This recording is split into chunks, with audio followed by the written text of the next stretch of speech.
तो हेलो दोस्तों, मैं अभय कुमार आप सभी को अपने यूट्यूब चैनल पर स्वागत करता हूं।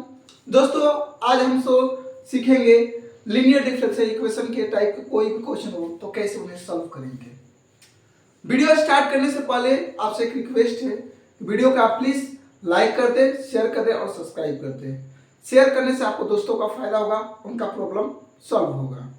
देखिए, लीनियर डिफरेंशियल इक्वेशन के कहने का मतलब है कि कोई भी लीनियर मतलब क्या होता है, रैखिक कोई भी अगर y में अगर कोई फंक्शन है तो उसको एक बार डिफरेंशिएट किया गया हो, उसका पावर एक हो। देखिए dy बाई डी एक्स यानी एक बार से y को एक बार डिफरेंशिएट किया गया है और px प्लस वाई बराबर क्यू एक्स, मतलब इस फॉर्म का कोई भी इक्वेशन हो तो उसे हम कहेंगे लीनियर डिफरेंशियल इक्वेशन।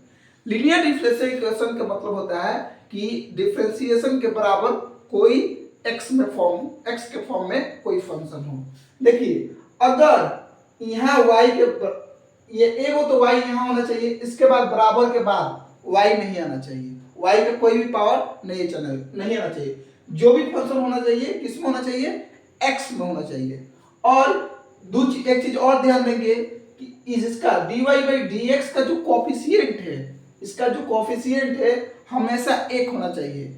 एक नहीं है कुछ और है तो इसे हम एक बनाएंगे।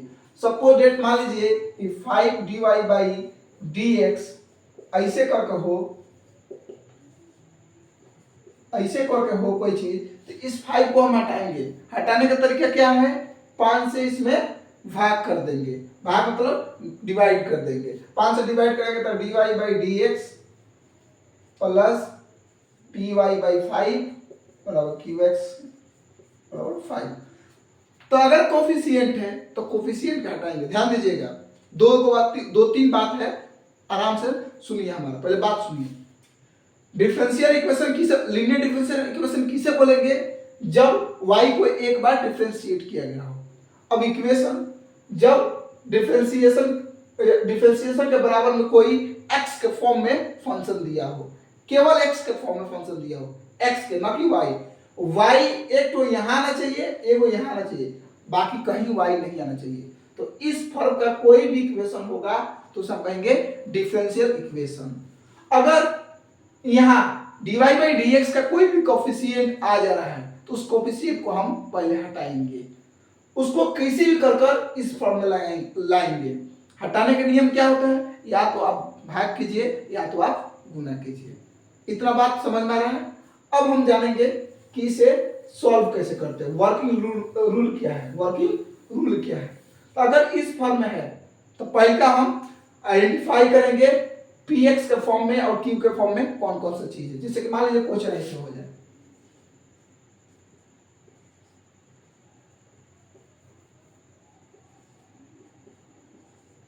मान लीजिए क्वेश्चन ऐसे हो जाए।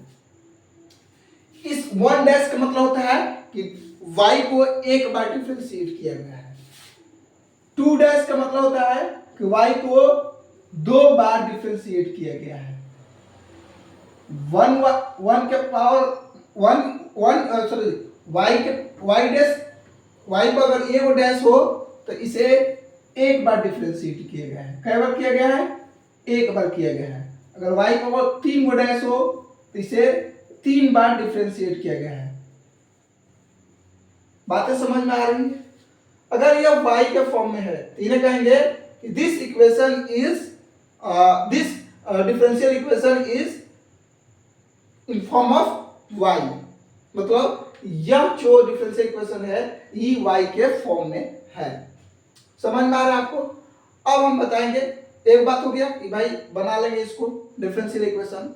अब इसमें हम p और q को मान का फाइंड करेंगे। तो यहाँ p बराबर क्या है, 2 है, p बराबर क्या है, 2 है, और q बराबर क्या है, e के पावर x है। बातें समझ में आ रहा है आप सभी को। अब हम इंटीग्रेटिंग फैक्टर निकालेंगे। इंटीग्रेटिंग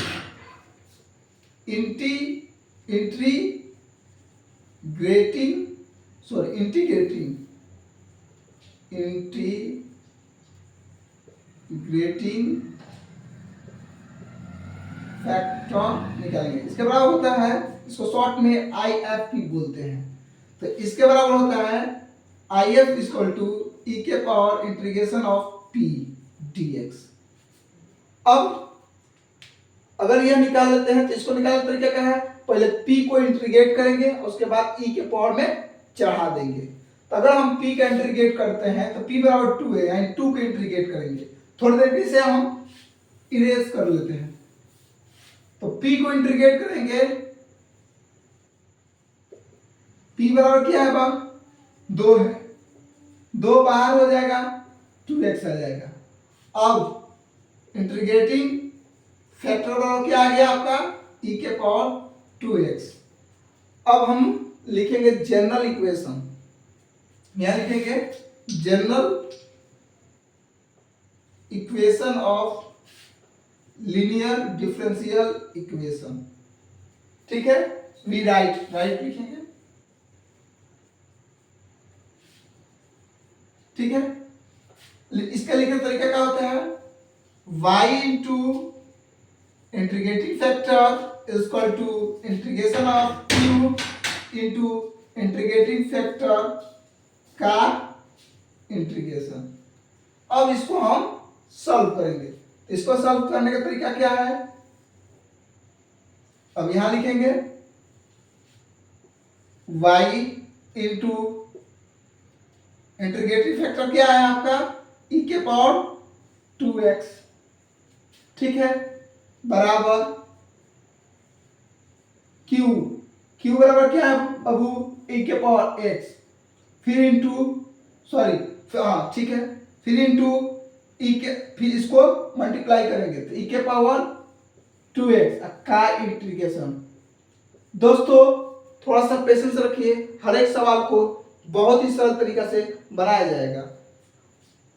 अब यहाँ सिंपल से अब इसका इंटीग्रेशन करना है, लिख देंगे y इंटू 2 के पावर x बराबर e के पावर x और 2x 3x हो जाएगा dx। तो y e के पावर 2x बराबर e के power 3x by 3x plus c क्या है, आर्बिट्रेरी कांस्टेंट। आर्बिट्रेरी कांस्टेंट का मतलब होता है कि सब कोई भी मान लेंगे वो कांस्टेंट होगा, लेकिन सबके लिए वो रैंडम होगा, अलग अलग होगा। एक होता है कांस्टेंट सबके लिए एक समान होता है, जैसे ग्रेविटी 9.8 ये सबके लिए बराबर होता है, लेकिन आर्बिट्रेरी में सब कांस्टेंट ही लेंगे, लेकिन किसी का मान 5 आएगा, किसी का मान 6 आएगा, किसी का 7 आएगा, किसी का 8 आएगा, किसी का 12 आएगा। तो बातें समझ में आ रही है सबको। इसका सॉल्यूशन क्या हो गया हमारा, यह हो गया। तो आशा करता हूं कि आपको यह वीडियो अच्छा लगा हो। अगर इसी टाइप का क्वेश्चंस और भी आप चाहते हैं हमसे बनाने के लिए तो हमारे वीडियो को लाइक कीजिए, शेयर कीजिए, सब्सक्राइब कीजिए और कमेंट में लिखिए। जो भी टॉपिक से आपको दिक्कत है एक बार कमेंट में लिखिए, हम उस टॉपिक पर आपको वीडियो बनाकर देंगे। धन्यवाद, जय हिंद।